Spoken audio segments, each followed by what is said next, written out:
엘리야에 대한 이제 두 번째 말씀입니다. 우리가 지난주에 엘리야가 바알 선지자 400명, 450명과 아세라 선지자 400명과 갈멜산에서 이렇게 결투를 벌이지 않습니까?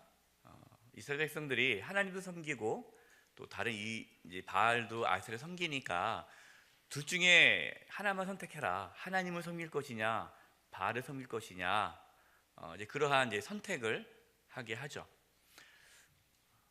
그래서 이제 갈멜산에서 모여서 이제 엘리야가 제단을 쌓고 또 바알 아세라 선지자 850명이 이제 제단을 쌓고 이제 각자의 신을 부르죠.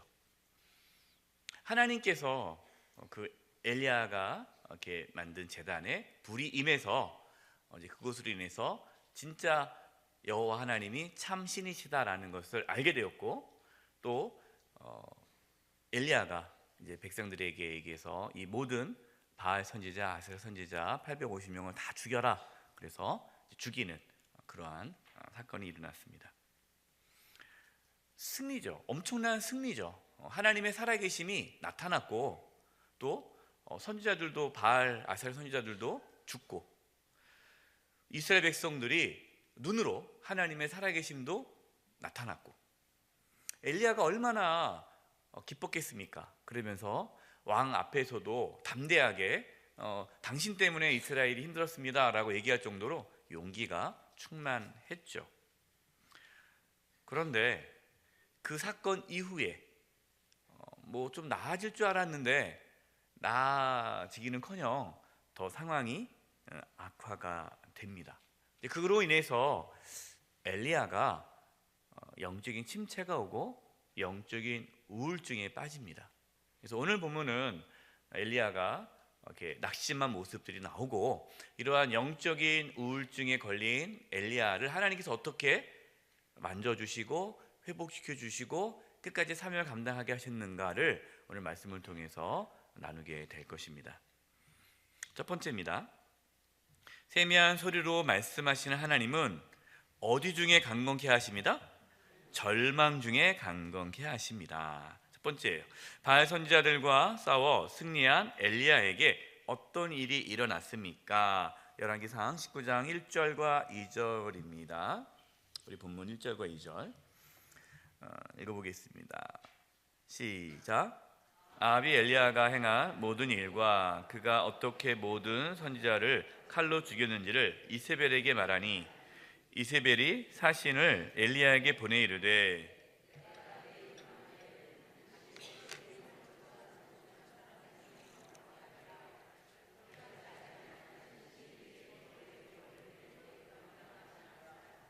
네, 아합이 누구한테 이릅니까?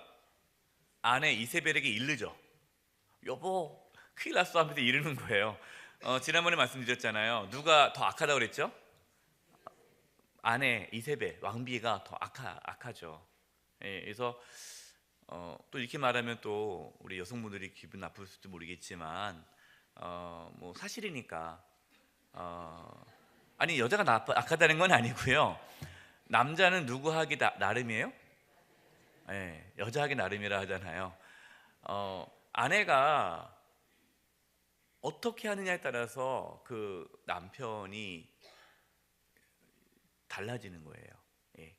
그래서 정말 이렇게 믿음의 좋은 아내, 지혜로운 아내를 맞이하면 정말 그 남자는 복이 있는 거죠. 그러나 오늘 이렇게 본문에 나와 있는 아합 같이 악한 여인, 그리고 이렇게 이방 여인, 우상 숭배에 앞장서는 이러한 악하고 무자비한 이 여인을 아내를 맞이하니까 아합은 아주 불행한 삶을 살게 되는 거예요. 그러니까 아합은 이 엘리야에게 한마디도 못하고 이제 도망 나왔잖아요. 그리고 이제 집에 와서 이제 이르는 거예요. 제가 한번 생각해 봤어요. 아마 아합 왕이 혼나지 않았을까, 이세벨에게, 왕비에게. 당신은 칠칠맞게 그거 하나 처리 못하고 내가 사랑한, 내가 정말 내가 아끼는 선지자 850명을 죽였냐고 엄청 구박받았을 거예요. 네. 그러니까 이제 이세벨이 뭐라고 합니까? 내가 엘리야를 가만두지 않겠다. 그러니까 승리를 했는데 지금 엘리야는 이런 생각을 했죠. 야, 이제는 됐다. 이제는 백성들도 이제 하나님께 돌아오고 또 아합 왕도 회개하고 하나님께 돌아오겠지. 야, 이제는 뭔가 다 이루어졌다. 됐다라고 했는데 대기는요, 상황이 더 안 좋아지니까 그 엘리야의 기분이 어떻겠어요? 절망감에 빠지죠. 낙심해지는 거예요.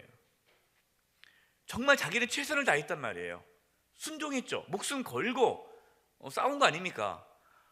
그런데 결과는 더 안 좋아진 거예요.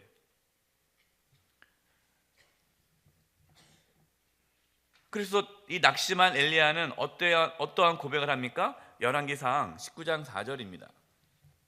제가 읽을게요. 자기 자신은 광야로 들어가 하루 길쯤 가서 한 로뎀 나무 아래에 앉아서 자기가 뭐 하기를 원하여 이르되 죽기를 원하여 이르되 여호와여 넉넉하오니 지금 내 생명을 뭐 하소서 거두시옵소서. 나는 내 조상들보다 낫지 못하니이다 하고. 지금 엘리야는 죽기를 원한다는 거예요. 그러니까 자기감에 빠진 거예요. 야, 내가 해서 뭐 하나? 내가 선지자로 내가 정말 부르심 받은 거 맞나? 사역하면서요, 저도 이러한 경험을 가진 적이 있어요. 하나님 날 목회자로 부르신 거 맞나?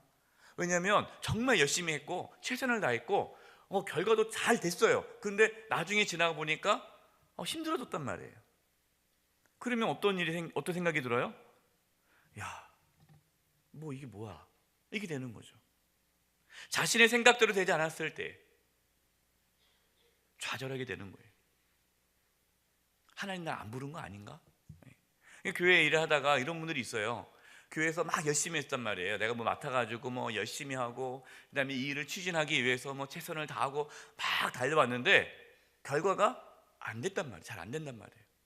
그러면은 어떻게 해요?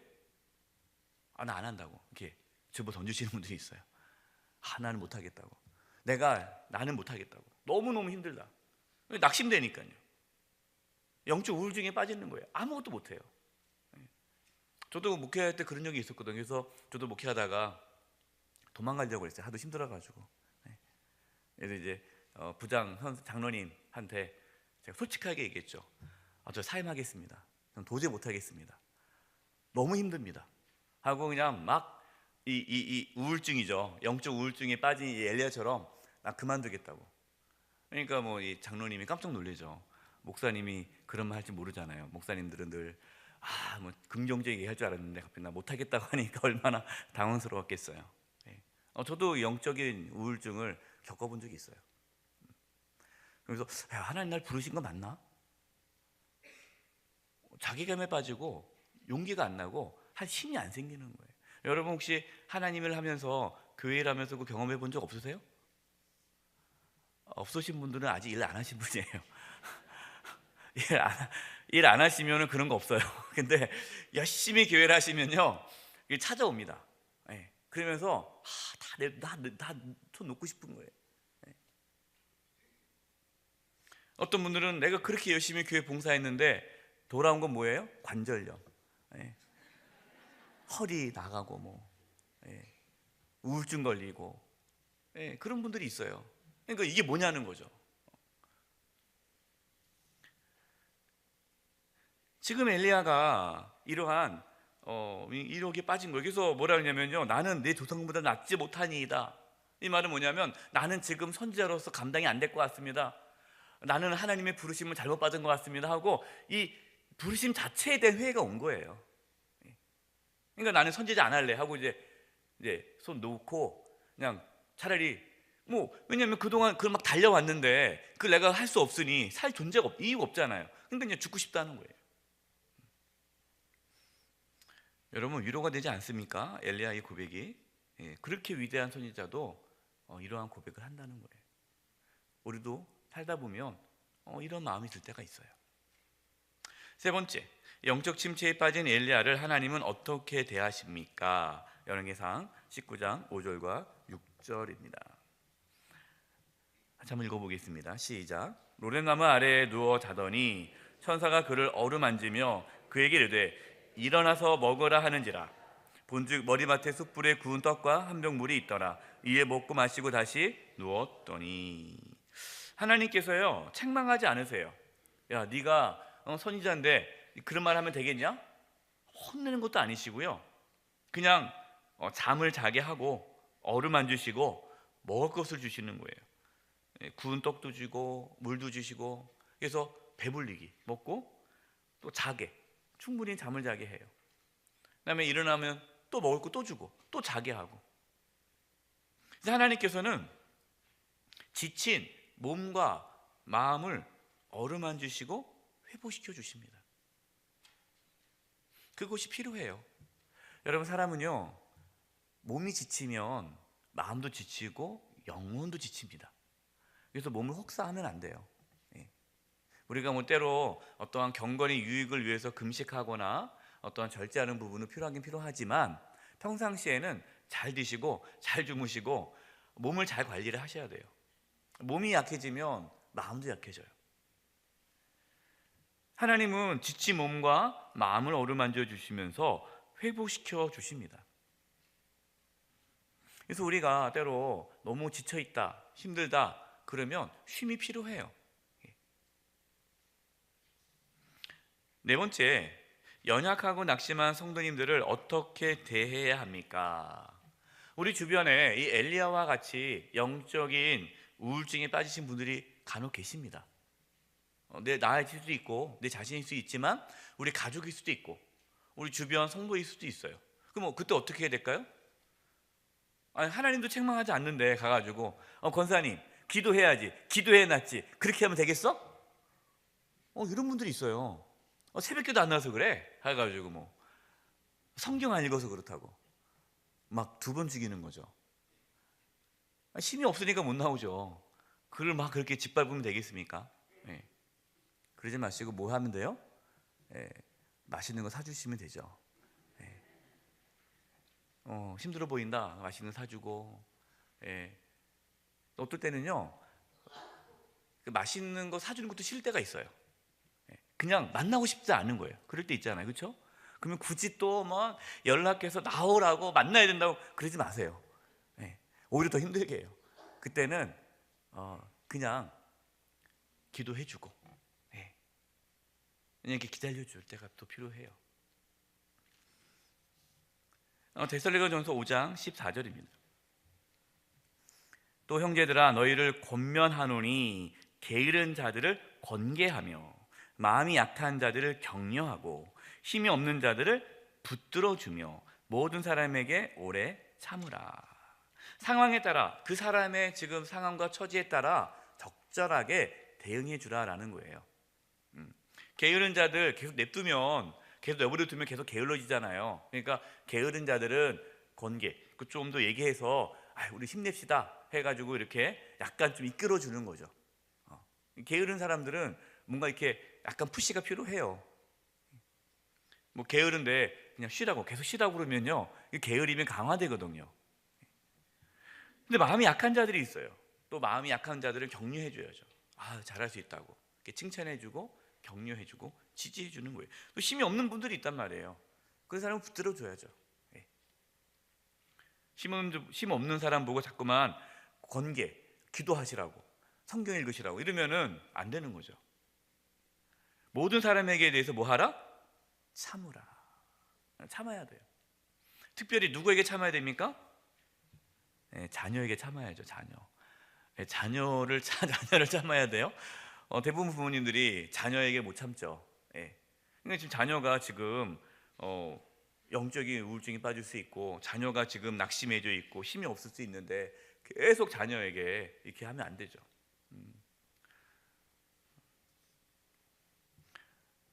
요즘에 뭐 저도 텔레비를 잘 안 보는데요. 어느 목사님이 꼭 봐야 될 프로가 있다 하더라고요. 텔레비 드라마가 있다 하더라고요. 뭐 스카이라고 시작하는 건데, 네. 그래서 그것을 봐야 그래도 요즘 젊은 학생들이 또 그 가정이 어떤지를 알 수 있을 거라고 얘기를 해서 몇 편 조금씩 이렇게 내용을 좀 봅니다. 근데 여러분 혹시 그 드라마 보세요? 안 보시죠? 굳이 보실 필요는 없어요. 예. 그러면은 이제 그 드라마 내용이 그것이 드라마니까 꼭 현실과 다를 것 같죠. 근데 놀랍게 거의 한 80% 이상은 현실적이에요. 예.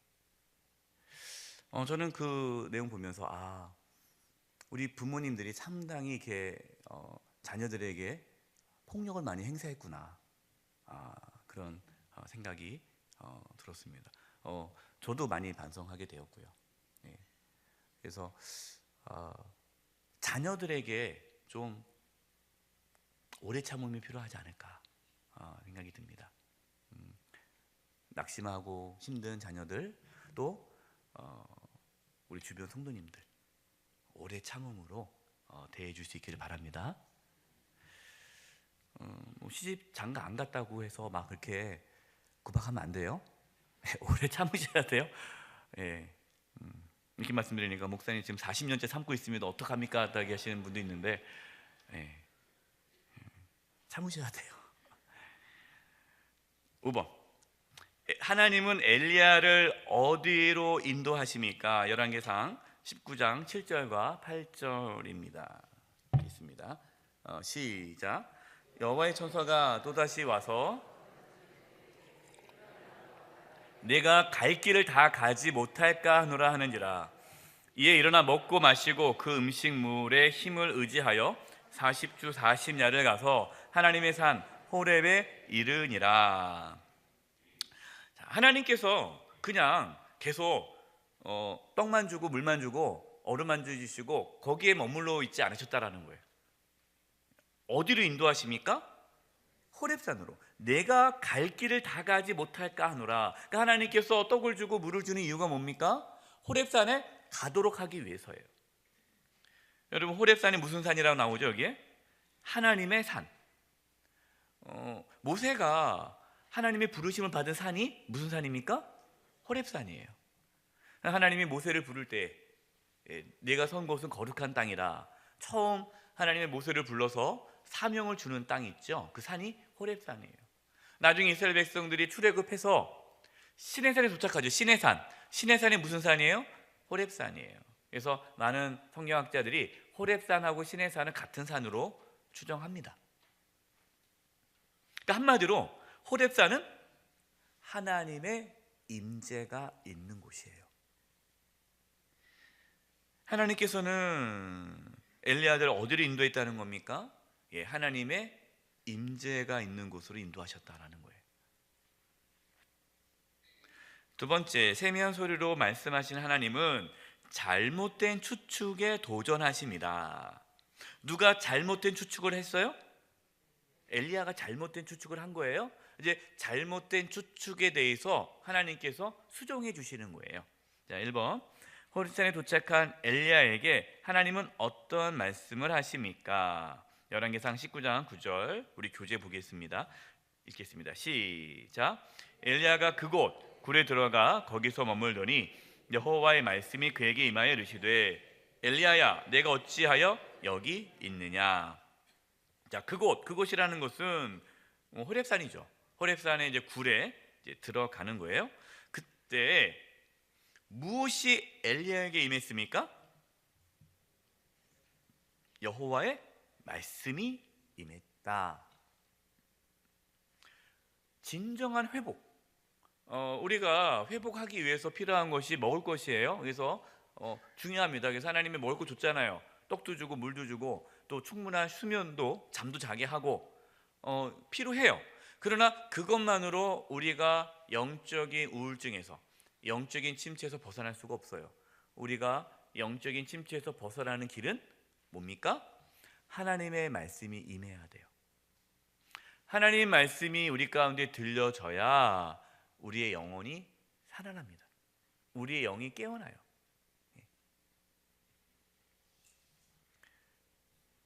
하나님 말씀이 임했습니다. 임하였는데 뭐라고 말씀하시느냐? 너 여기 왜 있니? 네가 있을 곳이 아니라는 거죠. 지금 엘리야는 선지자잖아요. 선지자로서의 사명을 감당해야 되는데 지금 영적인 그러한 우울증에 빠져가지고 다 내팽개치고 여기까지 온 거잖아요. 그래서 하나님께서 말씀하시는 거죠. 네가 여기 있을 곳이 아니다. 너 여기 왜 왔냐? 도대체 여기까지 어떻게 해서 왔냐? 여기 온 이유가 뭐냐? 그때 엘리야가 이야기를 하죠. 대답을 합니다. 그 대답이 잘못된 엘리야의 추측이라는 거예요. 그러니까 엘리야가 잘못된 생각을 갖는 거예요. 이것이 2번이에요. 엘리야는 어떠한 잘못된 추측을 하고 있습니까? 열왕기상 19장 10절입니다. 제가 읽을게요. 내용을 볼까요? 그가 대답하되 내가 만군의 하나님 여호와께 열심히 유별하오니 이는 이스라엘 자손이 주의 언약을 버리고 주의 제단을 헐며 칼로 주의 선자들을 죽였음이오며 오직 나만 남았거늘. 자, 나만 남았다는 거예요. 이 나만 남았다는 게 이것이 사실입니까? 추측입니까? 추측이에요. 사실은 아니잖아요. 나만 남았다. 이거를 그 정확한 근거도 아닌데 추측하는 거예요. 나만 남았다. 나만 남았거늘. 그 다음에 두 번째 추측이 뭡니까? 그들이 내 생명을 찾아 빼앗으려 하나이다. 이것도 뭡니까? 추측이죠. 하나님께서 빼앗기게 하시겠어요? 안 하시겠어요? 안 하시죠. 그런데 자기는 이제는 죽는다는 거예요. 그러니까 이미 다 결정해 버렸어요. 그러니까 자기가 생각한 대로 일이 되지 않으니까 그 다음부터 뭐 하기 시작해요? 추측하기 시작하는 거예요. 그러면서 잘못된 걸 추측하는 거예요. 부정적인 걸 추측하는 거예요. 나만 남았어. 사실은 아닌데 나중에 나오잖아요. 7천 명이나 남겼는데 근데 그게 안 보이는 거예요. 그러면서 나는 이제 죽겠구나. 내 생명을 이제 나는 이제 빼앗기는구나. 이제 이사벨이 날 죽이겠구나. 이렇게 추측하는 거예요.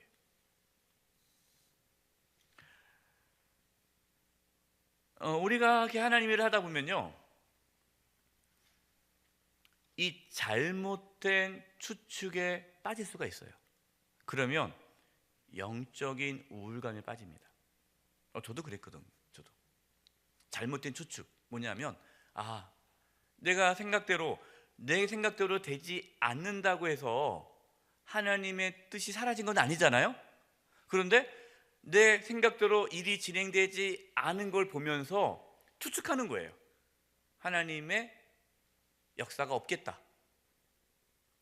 그리고 내가 지금 잘못되고 있구나. 이렇게 단정 지어버리는 거죠.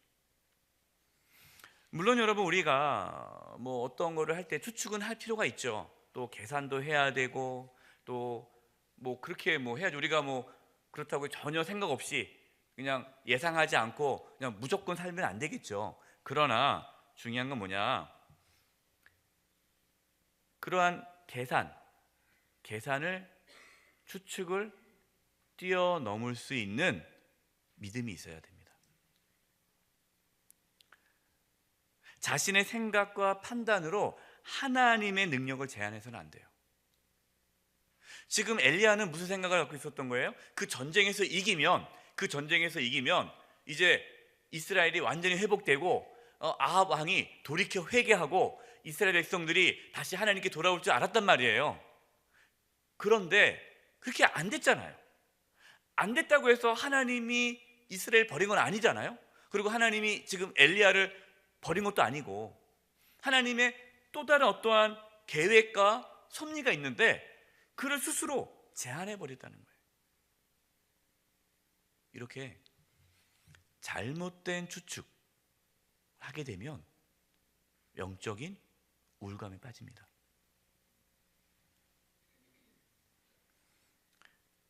여러분, 하나님을 제한하지 마시기 바랍니다. 내 생각에 하나님을 가두면 안 돼요. 내 생각대로 일이 되어지지 않아도 하나님은 일을 이루시는 분입니까? 일을 이루지 않으신 분입니까? 이루시는 분이에요. 제가 목회하면서 이걸 많이 깨졌어요. 아주 많이 깨졌어요. 그래서 저도 지금 목회하면서요, 계획은 세우죠. 그러나 그대로 일이 진행되지 않는 상황에 맞닥뜨리면은 괜찮아요. 왜? 또 다른 하나님의 계획이 있겠지 하고 바로 하나님의 새로운 길을 기대하는 쪽으로 바뀝니다. 그렇지 않으면 어떻게 될까요? 사람이 낙심하죠. 병 걸리죠. 목회하다가 스트레스 받는 거예요.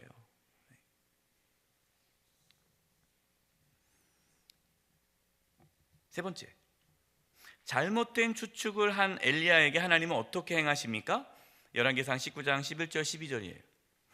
여호와께서 이르시되 너는 나가서 여호와 앞에서 산에 서라. 하나님께서는 이 잘못된 추측, 나만 남았습니다, 내 생명을 이제 빼앗으려고 합니다, 이제는 끝났습니다, 더는 이제는 이룰 것도 없습니다, 이제는 다 끝났습니다, 저는 이제 아무것도 안 할 겁니다, 이제 이런 거거든요. 그러니까 하나님께서 책망도 안 하세요. 그냥 하나님 앞에서 산에 서라. 하나님 앞에 서라.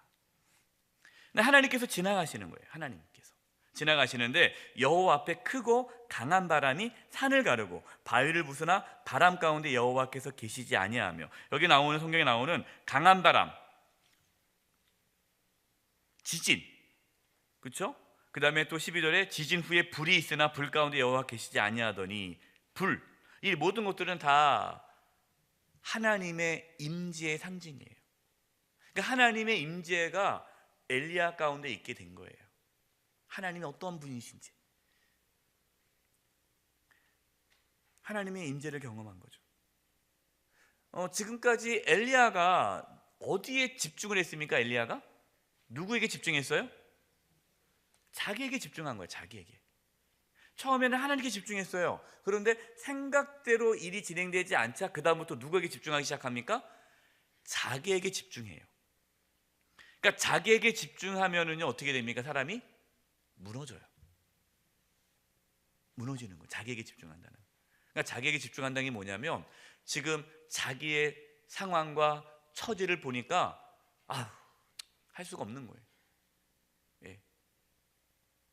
그러니까 자기에게 집중하면 할수록 낙심하게 되고요, 불안하게 되고 포기하게 되는 거예요. 우울증에 빠지는 거예요.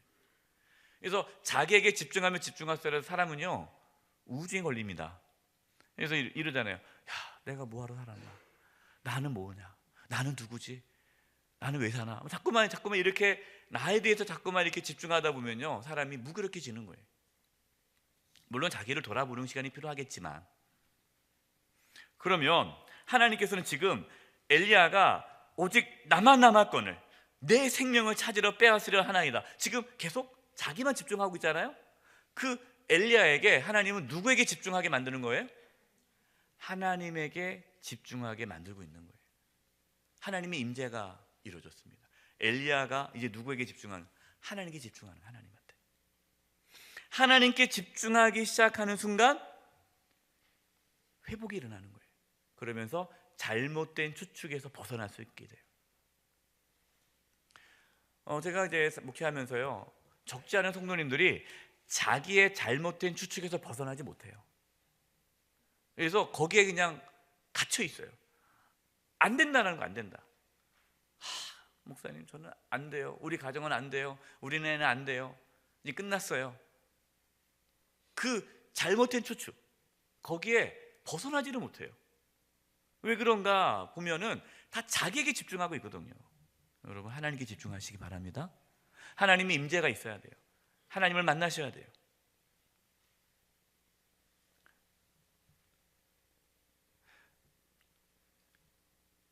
엘리야는 자기에게 집중했기 때문에 선지자의 사명을 감당할 수 없게 된 거죠.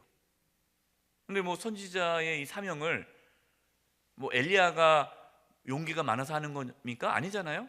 하나님께서 능력을 주셨기 때문에 그 일을 감당하는 거예요. 세 번째, 세미한 소리로 말씀하시는 하나님은 신실한 백성을 통해 자신을 계시하십니다. 첫 번째, 하나님을 만난 엘리야에게 하나님은 무슨 말씀을 하십니까? 열왕기상 19장 15절 16절입니다. 제가 읽을게요. 여호와께서 그에게 이르시되 너는 이제 하나님의 임재를 경험했어요. 그렇죠? 이제 하나님을 만났단 말이에요.